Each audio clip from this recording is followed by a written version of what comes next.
Hello, everyone, and welcome to the Caregiver Wisdom Series. If you haven't been with us before, the Caregiver Wisdom Series is where we feature experts from across the nation who have both personal and professional experience in caregiving and also have that wisdom to go along with it.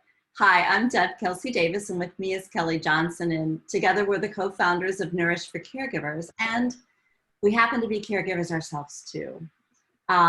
We're honored tonight and excited to bring you this series and for you to meet Colleen Kavanaugh. But first, we know your time is precious, and we also know that you've made a choice to spend an hour with us.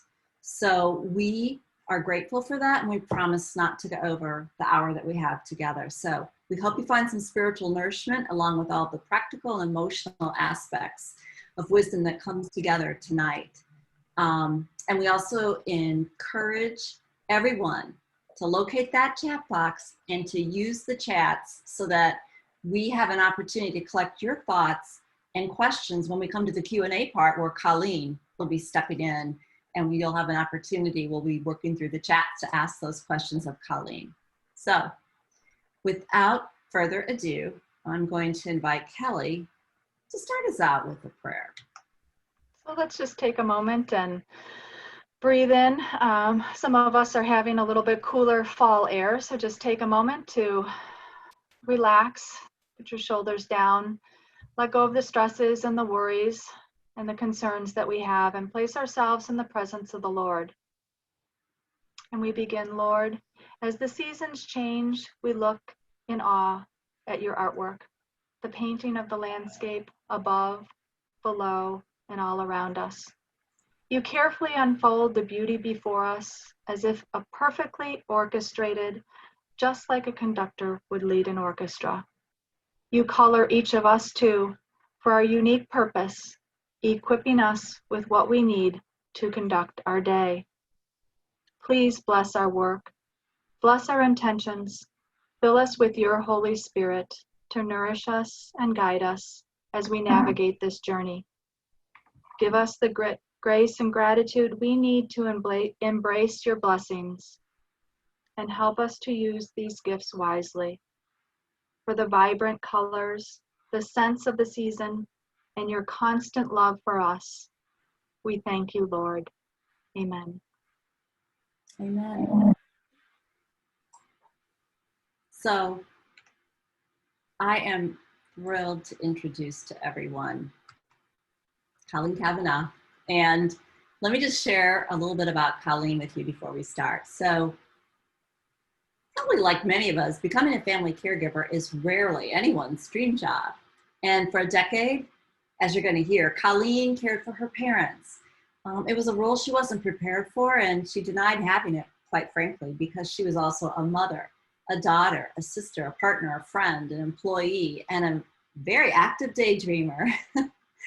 The physical and emotional demands of caregiving seemed endless for Colleen, and finding sympathetic support was often a challenge. Colleen, as a result, created systems of organization for herself. It helped her to be able to love, prepare, and thrive. And when her caregiving experience was over, she was compelled to assist other family caregivers through advocacy and becoming a dementia expert.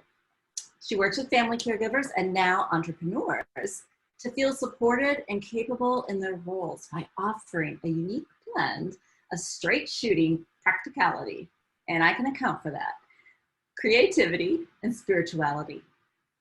Colleen happens to be a national speaker, the host of the 5-star rated podcast, The Afterlife, and the co-author of My Grit, Grace, and Gratitude. And yes, that was co-authored with me. And so now it is my pleasure to welcome and turn this meeting over to Colleen. Deb, thank you for such a lovely introduction and a beautiful prayer, Kelly. It was just perfect for this evening. And Deb, it's so nice to be here. I like the melding of two worlds where we left off, we created My Grit, Grace, and Gratitude and had so much fun doing that. And then our lives brought us to where they've brought us, and to step in here with what you and Kelly are doing is such a treat. So thank you.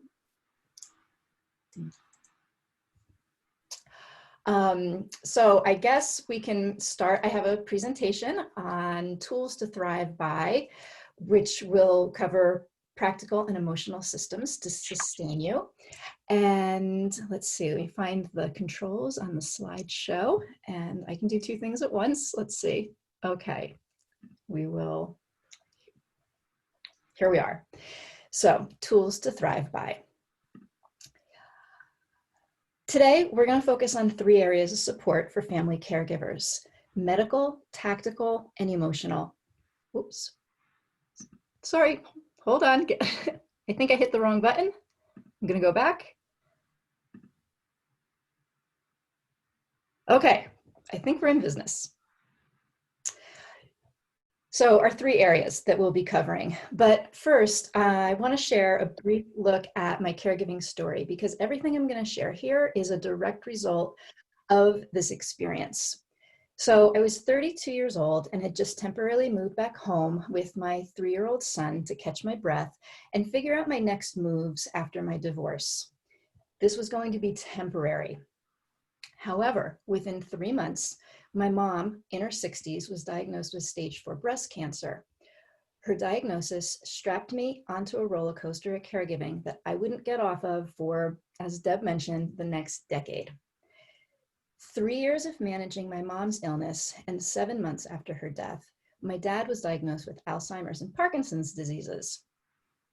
And as the oldest and only daughter, I was the sole caregiver and needed to dismantle a suburban home with a lifetime of their accumulations, liquidate an 86-year-old family business, find full-time care for my dad, and work a full-time job and raise my newly blended family with 3 children. It was a lot. But before I became a caregiver, and I knew I was going to do this, I skipped the slide. Deb, I might need you to take this over for me. Let's give this a few more and see how I do. So I'm so used to the Zoom calls, but the Zoom calls with slide presentation is a new skill set tonight. So thanks for being patient. So there was my roller coaster of all the things that was happening during that 10-year period. But I had an old job and an old life. And in this old job, I was a product designer in San Francisco. And what I designed was assembled and shipped out of our warehouse. The less an object was touched, the more efficient and cost-effective production was. Years later, this one lesson would inform how I began to manage my role as a family caregiver. And as caregivers, time is our most valuable asset. Time with our loved one, time for ourselves to replenish, time to get everything on our full plates done. And when I realized my time was being wasted with whatever minor inconvenience, I knew that it wasn't about that person or situation, but about my valuing time. I simply didn't have enough of it to go around. So I looked to create systems to keep all the balls I was juggling in the air. I began noticing I was pulling on skills from previous jobs, like managing people, negotiating, time management, and forecasting. I knew with a well thought out list, I can accomplish the most unsurmountable tasks. I also know that list creation for me is a way to feel like I have some control over the uncontrollable. And cancer, Alzheimer's, and Parkinson's are definitely in the uncontrollable categories. So yes, I made tons of lists and Excel charts to manage it all. And now the fruits of my self-soothing and stress management are here for you to also use if you find them useful. And the first area of support we'll look at is managing all the medical information involved in caring for someone with illness. The hardest working tool as a caregiver that I had was what I called the binder. This was the place I organized and tracked all of my dad's medications, doctor's visits, hospital stays, and had all necessary documentation at my fingertips. I was able to, at a glance, pull up his last visits, see trends in weight change, and keep everything in one place, which enabled me to have answers immediately and often faster than the doctor searching through their computerized charts. I know that there are plenty of digital apps available, and they can be fantastic, especially when families are sharing care. And I know that they are indispensable. And I advocate everybody using those, in addition to, if it's comfortable for you, to also have paper. At least for me, that was my answer, because I knew my pens were never going to be low on battery, and it was one less stressor for me to write notes and listen to the doctor, as opposed to also managing technology. As you can see this evening with me trying to flip slides as I'm going through my discussion, everybody might not have that same problem. So I created sections in this binder for each doctor: emergency room visits, legal paperwork. But the single most useful document that was in this binder was the medication chart that I would keep updated on my computer, and then print out copies to store in the binder. So whenever I went to a doctor's visit, I could just hand them the sheet, and all the medication details were there and didn't have to be dictated to the nurse. And you can imagine how useful this chart was when it could be handed to the rescue squad as they were rushing Dad off in an ambulance, as happened from time to time. The inserts for the binder, if you want to create your own, in addition to everything you would need to build a 9-1 bag for said emergency ambulance trip, and I have a great story for you in a moment, is all up on my website, and there'll be a link to that at the end as well. So you don't have to worry about like making notes or doing anything. All the resources will be there for you. So let's move on to the second area of support we'll talk about tonight, which is tactical and practical support. Caregiving is physically exhausting and mentally draining. There is just so much to manage. Is that the most? With being so stressed out and having so much to remember, I needed a place that would remember for me. This next tool, which is my single page Dear at a Glance, I still religiously use and keep it in the front page of my own work and creative binder to keep me focused on everything that I need to do. So every January, I put my year ahead on one page and put my life on an autopilot via this perpetual calendar. And it works like this. At the top, I add in recurring weekly tasks, things like trash night, laundry, church, the kids' after-school activities. And it's a way to map out what a normal, and I use it in quotes, normal week might look like. Then I set a small goal for myself. This could simply be to notice joy, or a more challenging, no desserts. I then note which annual appointments need to happen that month, like wellness visits, haircuts, anything I have to book in advance and leave the house for goes in the gray areas. Then I set tasks for each month. These can be as mundane as fall leaf cleanup, or book next month's eye exam, or to plan a child's birthday party. The goal is to have a bird's eye view at how many extra out of the ordinary tasks are on deck for each particular month. Then under occasions, I put the date and name of whoever's birthday or anniversary it'll be. And this is an easy way to remember who you might want to send a card to, and you can easily just put that list on your next run to the store and pick up the cards that you would need. Or just be able to look ahead and see maybe what celebrations are on tap for the month ahead. At the bottom, you can track things like maybe your weight, or if you hit your exercise or healthy eating goals. And it's a great way, after you fill this out for a year, to look back and see trends and maybe notice that sometimes of the year were more stressful than others, depending on what goals you were trying to hit along the way.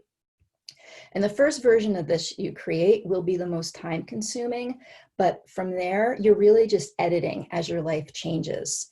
You can certainly create your own or email me and I'll be happy to send you your own Excel version that you can fill out on your computer, edit it to fit your needs, and then print one out for yourself to use. You might want to create yours so it's larger, and do it quarterly or in individual months. I know everyone doesn't like to use a magnifying glass, which you might need to do if you get all this on one single page in a full year. But like I said, I've just gotten so much use out of this because I could not have to worry about all the things I needed to do on top of everything else that I was juggling, managing the care of my parents. So let's go to our third area of support, emotional resilience. And this is the book that Deb and I created together, My Grit, Grace, and Gratitude. And let's see, you can flip through it here. Let's see if the slide works here so here you can walk through it as I keep talking. And I want to share with everyone listening, some of the best friends I have ever made and still have in my life are the ones I met during and through caregiving work. And Deb is one of those friends. We met at a national caregiving conference and hit it off, connected, and one thing led to another. We noticed that the gifts of caring brought certain things into our lives. And so often we can, let me move ahead into the slides. So often we can look at what caregiving is taking away from us, and we wanted to allow a way for people to focus on what it might be bringing into their life. And so we based our program around bringing 12 areas of well-being into focus, which are freedom, growth, strength, perspective, worth, abundance, balance, joy, blessings, awareness, and meaning. And I'd like to bring 3 of those into focus with you now. And those are going to be energy, meaning, and awareness. But first, let's define what grit, grace, and gratitude are.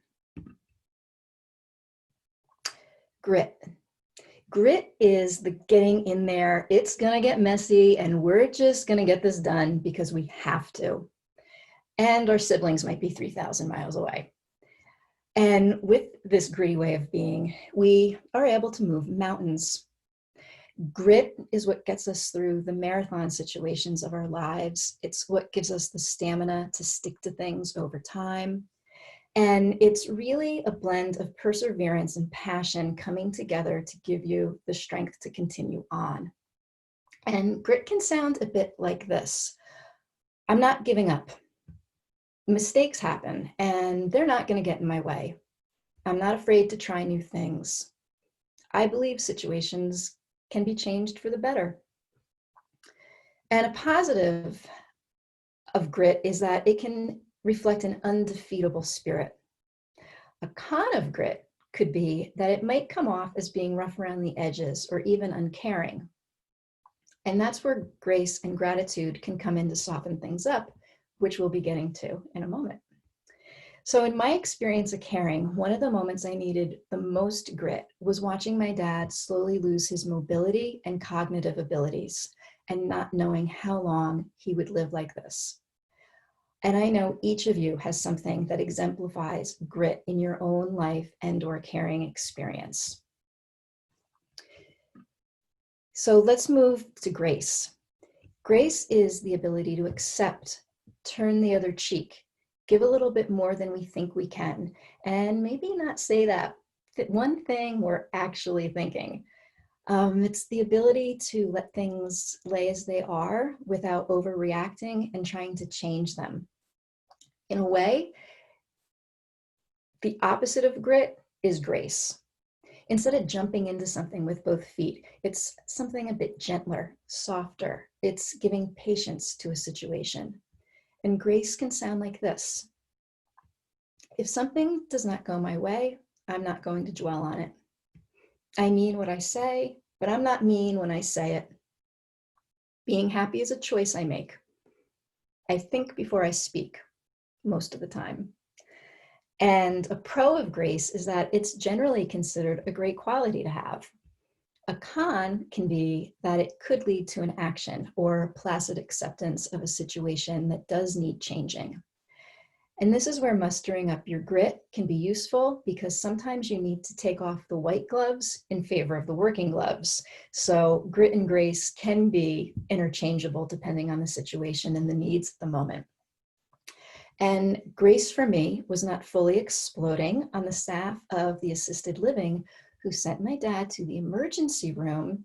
Are you ready for this? Naked. Not totally a problem until I needed to somehow get him back home in an open back Johnny or wrapped up like he was going to a toga party. From that day on, I kept a full change of clothes and shoes in my car in the 911 bag that I mentioned earlier, just in case this ever happened again.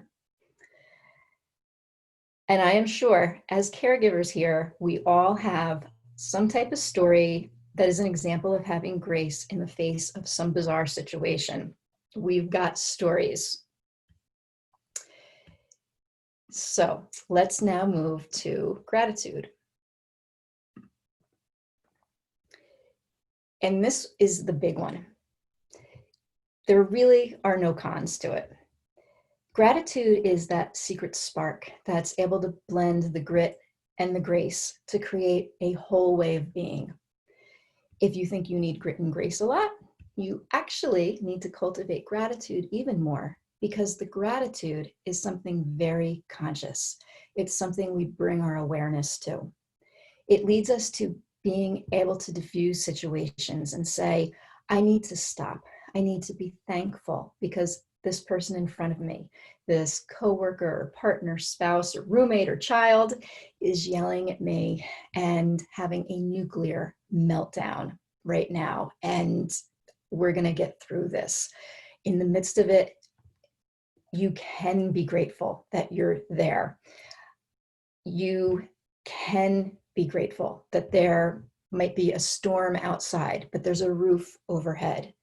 Maybe in a less than ideal situation, it's appreciating the color that's on the wall or noticing a butterfly out the window. It's looking at the tiniest of things and moments within a larger moment that pull your focus to things that really matter. When I first heard about gratitude and the practice of writing down a few things that I was grateful via a gratitude journal, I'm sure we've all heard of those, I was completely skeptical. I was like, come on, there is no way, you've got to be kidding me. This is a conspiracy between the journal and pen manufacturers of the world to drum up sales. Then I decided to try it when Oprah found it to be transformational. If it was good enough for her, you know what? It might just be good enough for me.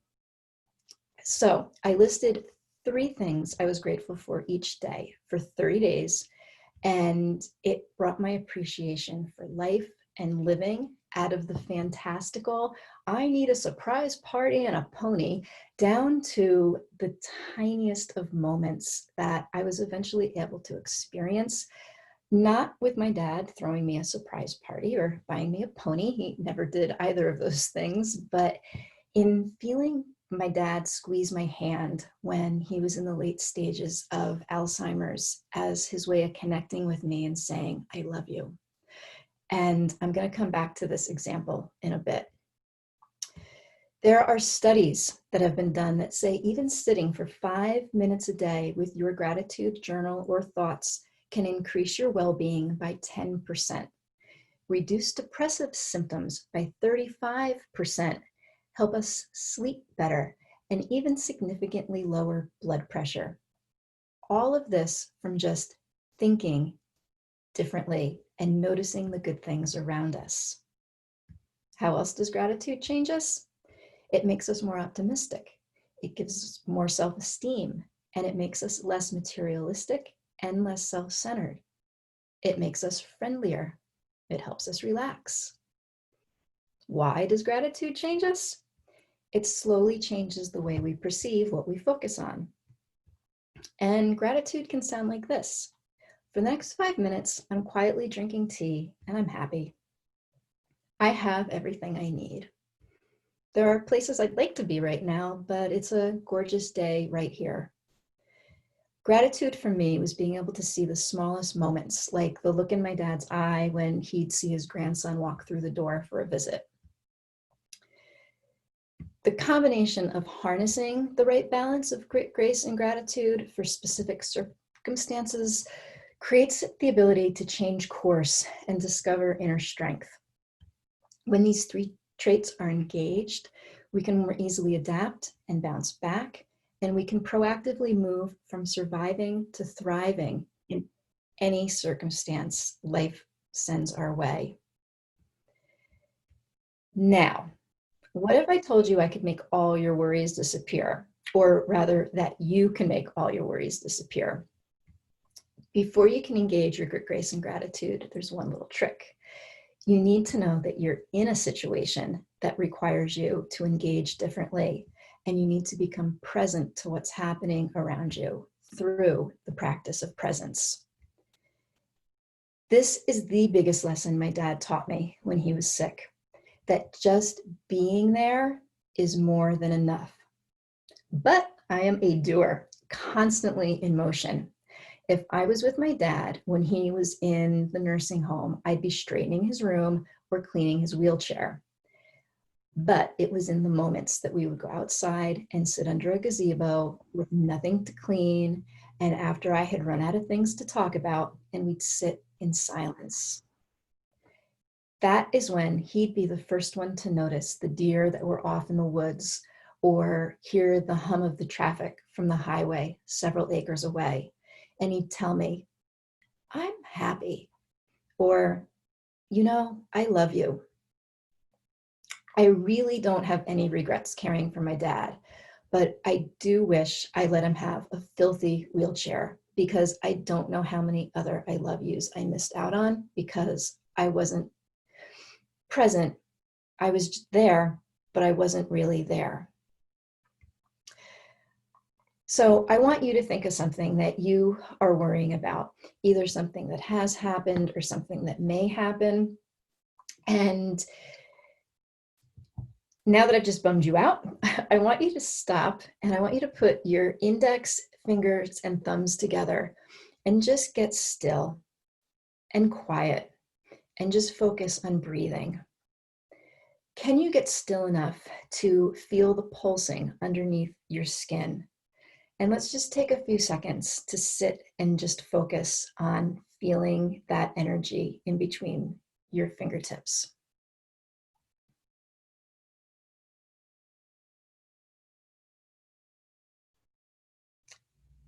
There, you were just present. And the thoughts of what has or has yet to happen were hopefully gone in that moment. Just like that, you were so focused on just that one thing. Because right in this moment, right now, this very second, each of us is fine. We are safe, we have shelter, and we have the internet.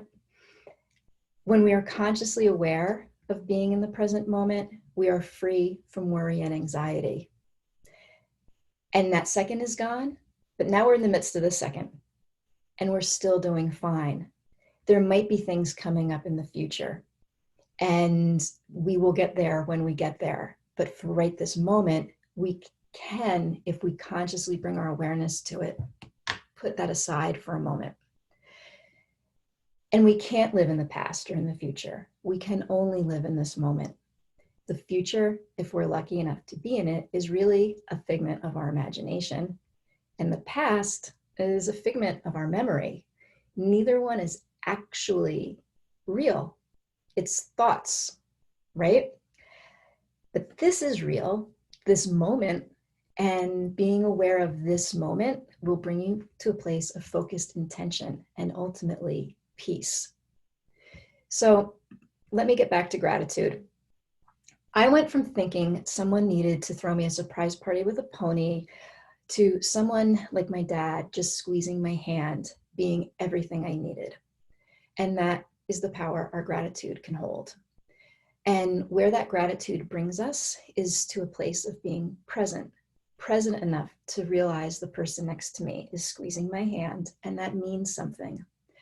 Something that if I wasn't present, because I was busy thinking about tomorrow, yesterday, the next moment, I never would have felt that squeeze. It would have just gone unacknowledged.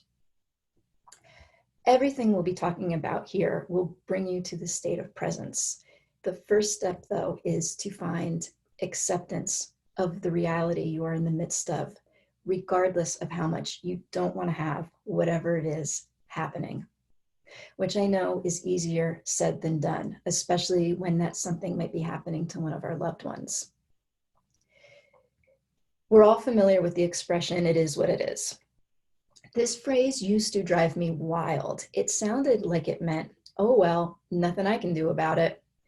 And as a former family caregiver and someone who now cares for people who care for people, it's really hard for me to accept the idea of doing nothing in a situation. I don't know if anybody else can relate to that. We are the doers. But the more I studied mindful presence, the more I realized that it is what it is a wonderful demonstration of acceptance. By getting myself bent out of shape over immediately wanting to help, fix, change, or jump into a situation that wasn't going the way I thought it should, I was doing nothing but wasting precious energy and time. If I could accept a situation as it was, I then could help in the best way possible. It's like if a dam breaks, I'm going to be much better off trying to direct the oncoming flow of that water that I can't stop than if I'm trying to block that water from rushing forward. So let's jump into bringing more gritty energy, grace-filled meaning, and grateful awareness into our lives. And this is the fun part. These are directly from the workbook, and they are all simple exercises on purpose. None of the My Grit, Grace, and Gratitude program is designed to induce the need to hire a therapist. They are all simple ways we can gain refreshed perspectives on ourselves. Have you ever wondered where all your energy goes? Tapping into our grit can help restore our energy. We are constantly surrounded by all sorts of people. Some give us energy and others literally drain us. Challenge yourself by taking a closer look at who is in your life. You have the power to avoid an energy crisis by keeping positive people around you who will keep you charged with, well, positive energy. And moving forward, it will take some grit to distance yourself, set boundaries, or do whatever you might need to limit exposure to people or things that drain you. So you could take a worksheet like this and put all the people who light you up and charge you up on the positive side, and then you can consider the people who might be draining you and move accordingly. Forward with who you're choosing to engage with actively. Next up, knowing your why allows you to find your purpose and brings deeper meaning to everything you do. And it's important to periodically re-examine our why, because when you know what really matters and why you're doing the things you're doing, life and those tasks gain meaning. Your truth is your why. It's the reason behind the things that you do. And there are many facets to digging deep to rediscover your truth. Let's start by setting our sights on two of those, your passions and your talents. And like I mentioned earlier, your passion, when it combines with your determination, creates grit. How do your passions and talents inform the work or play that you're doing? Are the answers to these questions a part of your daily life? If so, that's fantastic. If not, how might you add them into your life and create an invigorating reason for being, a reason for being you? What about your job makes you come alive? What can make you blissfully happy? How are you living the fullest version of yourself? What are your talents? What do you consider to be your gifts? Bring more of what you love into each day, and you'll live with greater grace and bring added meaning to all you do. For me, the why that got me through caregiving was knowing that one of my highest values was family and that one of my talents is being organized.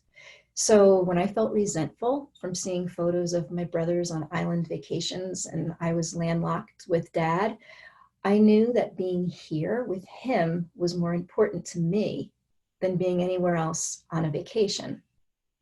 And I certainly had more than enough to organize with his care and home and business. So that part was actually kind of something that excited me.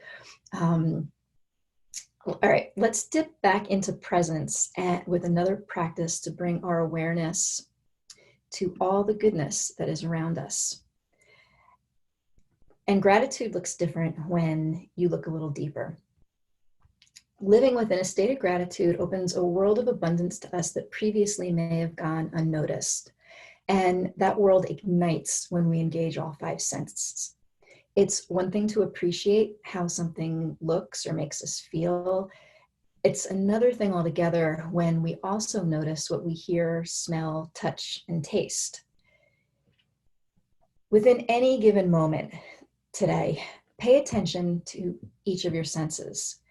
As you do this, notice how you are grounded into the present and free from worries and stress. Like when you smell donuts, from wherever it is you smell donuts, and there's really nothing else other than donuts that you can think about in that moment. You're just overcome with, here's this intoxicating scent. And we can try this exercise right now together. So from wherever you are, what do you see that you're grateful for? This could be the person across the room from you or the photograph of a loved one on your desk. What can you touch that you're grateful for? Maybe this is your hands that do so much for you, or your soft sweater. What do you taste?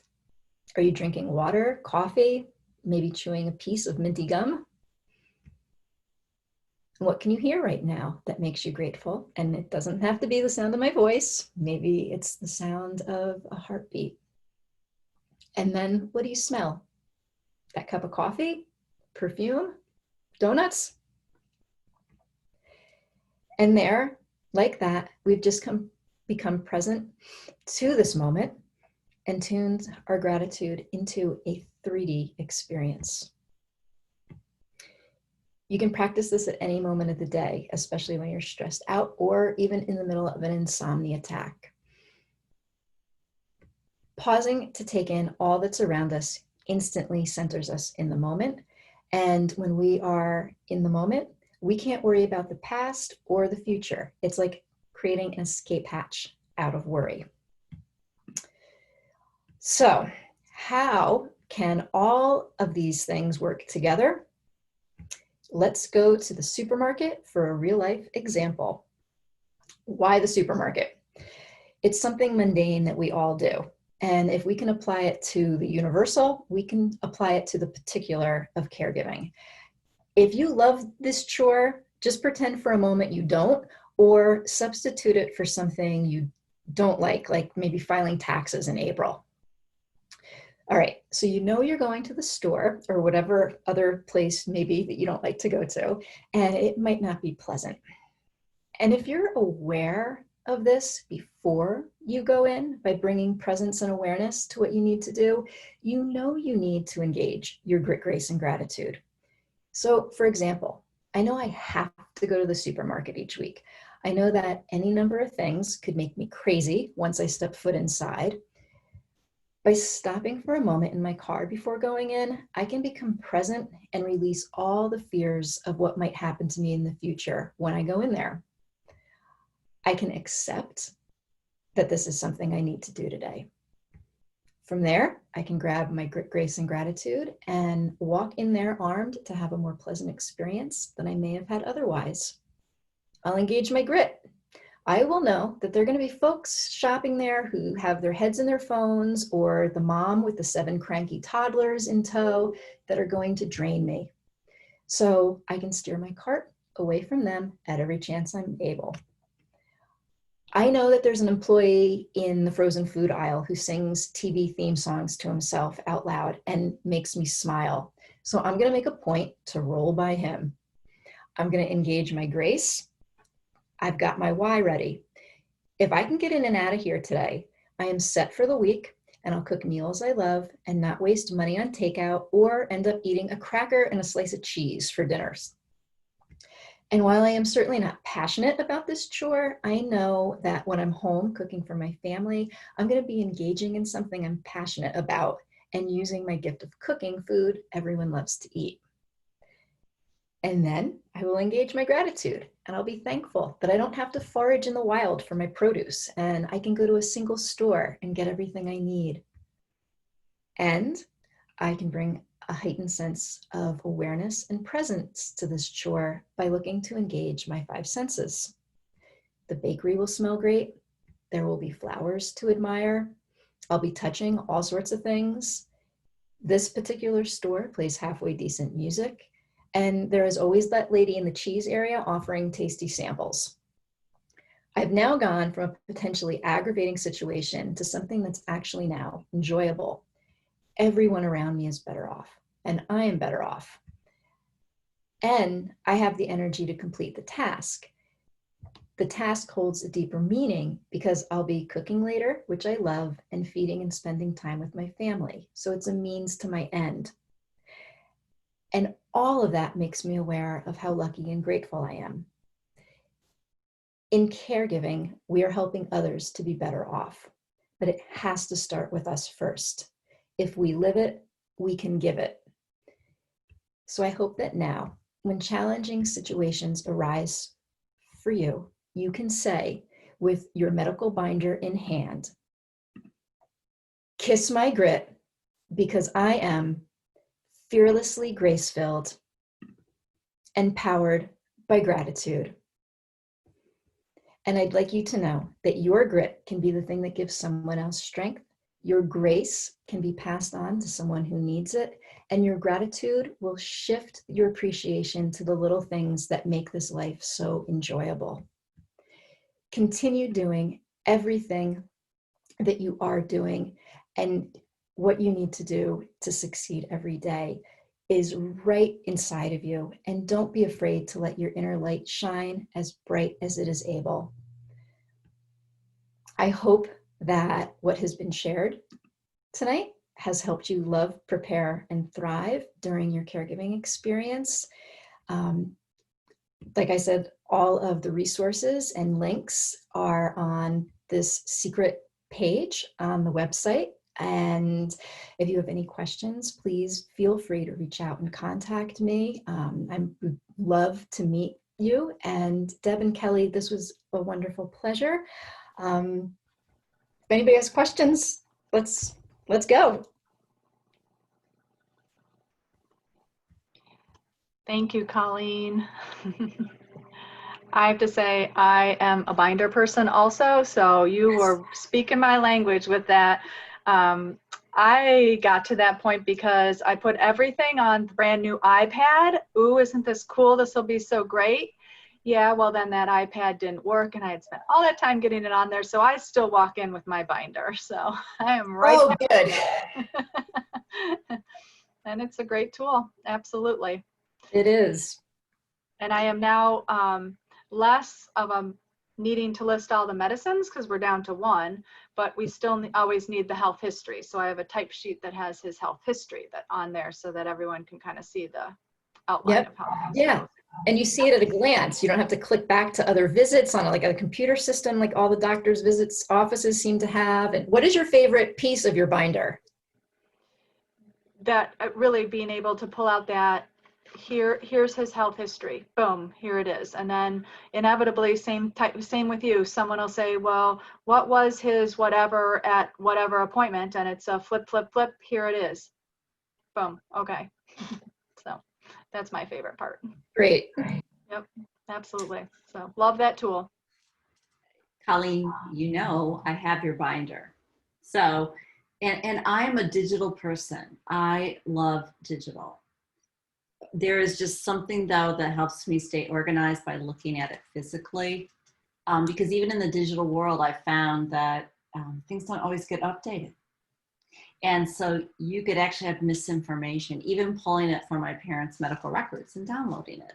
So that is wonderful. And I wanted to let you know that we had someone in the chat box say that Atsuko said, thank you for this Zoom, and that I'm so sorry I came late and need to leave early. But I appreciate these insights. They're awesome. God bless you all. Oh, good. Oh, thank you. And I would invite others of you who might have questions for Colleen, comments, thoughts, what you find helpful that you might want to share, type those in the chat. But while we're waiting for those to come in, Colleen, I did have a question for you. Is there anything you wish you would have known, you know, before you were actively caregiving, that you wish you would have known then that you know now?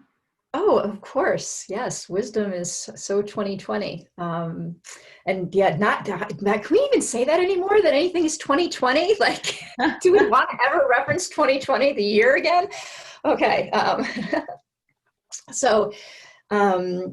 Yes, I wish that I was open to the transformations that were occurring in my life. I spent so much time wishing that I could go back to my old life, that I wasn't paying attention to the changes that were happening in my current life. And the changes were profoundly transforming me. When I realized that I couldn't go back to my old life, because after a decade of caregiving, I was a completely different person. And it took me a while to stop and pause and reflect back on, wow, this is the experience I had just been in. Because I think sometimes you can be in this and just be like, I just wish I could get out. This is too much. I want my life back. But this is your life, and it's doing things to you. And this huge aha moment was what prompted me to start the podcast, The Afterlife, Stories of Transformation After Loss. And it was pivotal in our creating My Grit, Grace, and Gratitude with you, Deb. It's why I'm such a strong advocate for creating teams. We're stronger together. And when we share our experiences and seek support and offer support. And so now, years out of caregiving, my interests and work have moved me into the realm of creative directing individuals and small businesses with custom organization. And I've been able to blend my practicality and creativity to care for people in a new way. So I'm still caregiving, but it's all based on the skills I learned during that experience, but it's just in a different form. And there are things I never could have imagined doing then in the midst of caregiving.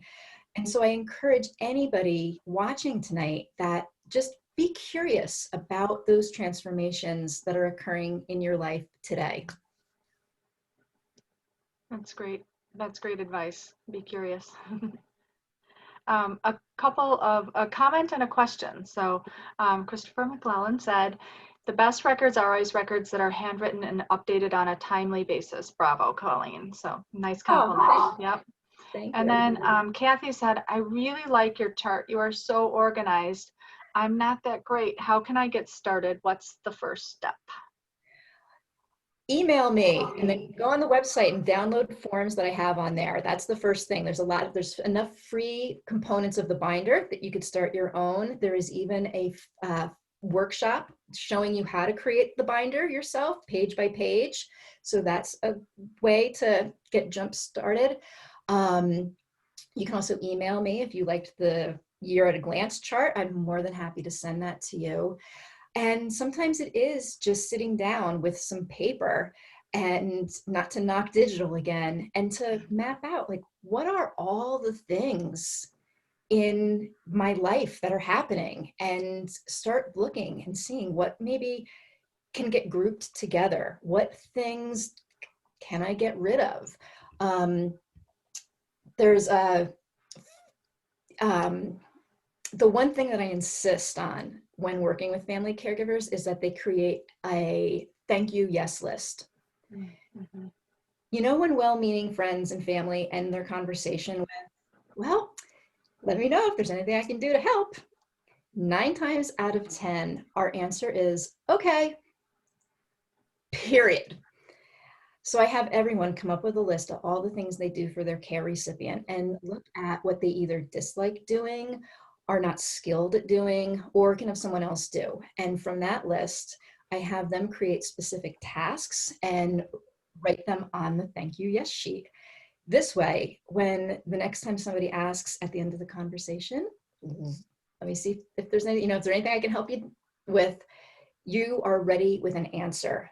And it's a win-win because they get to know that they're helping you and you get the help you need. And I think that's something as caregivers we forget, that we want to take so much responsibility on ourselves, but it actually makes other people feel good to help. So let somebody have that feeling. Let somebody have that time with the person you're caring for. It's a great thing, but we have to be ready. We have to make that list. That's great, Colleen. And I think it's a great way to get started. I think the first step, like you said, is let's start with one tool. Let's get going. Christopher McClellan made another comment, which is when caregiving ends, we start to learn how to care for ourselves once again, which, is such an important aspect. And I think it kind of dovetails with what Christina asked, which is, I love your thoughts on the past and future being figments of our imagination or our memories. It helps me think twice about worrying about the what ifs. And could you speak a little bit, Colleen, to what to do when those what ifs just keep popping up? Oh, I wish I had the answer for that, because I don't know that there is an answer. We all have them. It's just the nature of our minds. We are these thinking machines, and there's nothing like stress to put that thinking into overdrive. So it really comes down to, it's a practice of remembering and coming back to the idea that what I'm worried about right now is not actually happening to me. Right now, all of us are right here in front of our laptops or phones, and we're here. Yes, tomorrow morning might be a big test or an event of some kind, or there's so many different all the things that could be. But for right now, if you just keep centering back in, just come back to what is right in front of you, like holding my dad's hand. There were 100 other things that were wrong at that moment, and health issues and all the things, but the only thing that mattered was that I was holding his hand in that moment. So and that's also, if you get into that practice of gratitude, you will start naturally going toward noticing those small things, which can make the big things, the big scary things, the worries, disappear a little bit more easily.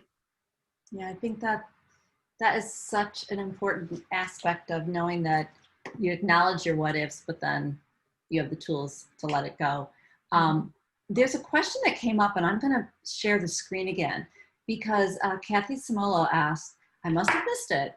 So would you give me your email again, please? So let me share the screen, and I'll bring that information up so that everyone can get a picture of Catalina Island. There we go. Of how to reach Colleen. So as you see it on your screen, thelongestdance.com, ColleenKavanaugh.com, and Colleen at thelongestdance.com. Yes, please email me. Do not be shy. I always was hesitant to reach out to people, and especially people doing this kind of work and stuff. It's just we're here to we love helping. I love helping people. If anything that I've learned can be useful to somebody, please, I would love to connect with you. Well, thank you, Colleen. This has been amazing. And I know we're bumping up against the end of our hour. So what I'm going to do is turn it back over to Kelly, but thank you so much, Colleen. Thank you. This was a true treat to be here. And thank you, Colleen. It was a delight to have you. And just throwing up here our calendar of upcoming speakers. So we have a great lineup of speakers coming up. So be sure and mark your calendars so that you can join us next week, or not next week, the next time, not next week, but the following week. We'll have Sybil, who will be talking about home care and some of the decisions that need to go into home care. So I think this is an especially pertinent topic that we have as we're moving forward. All right. So thank you all for joining us. The other book that Deb has co-authored is The Caregiver Companion. So that was just released in August and is available now, putting some of her great caregiving skills into practice with The Caregiver Companion, a guided journal to help people through this time of caregiving. With Kelly. With We me. forgot to say Kelly. Yes. That's something we have in common, Kelly. We're both co-authors with Deb. That's great. I also wanted to let everyone know, I just got a note from Paula who said, thank you so much. I mean, what a wealth of information and wisdom. Again, I hope everyone reaches out to Colleen, takes advantage of those resources, make that your first next step. And we just hope you all have a blessed evening. And remember, thank you all. God bless you from Julie. Remember that this is the moment. This is it. This is what we have. Be present to it and know that tomorrow is in God's hands. So good night. Good night and God bless everyone. Good night. Thank you all for joining.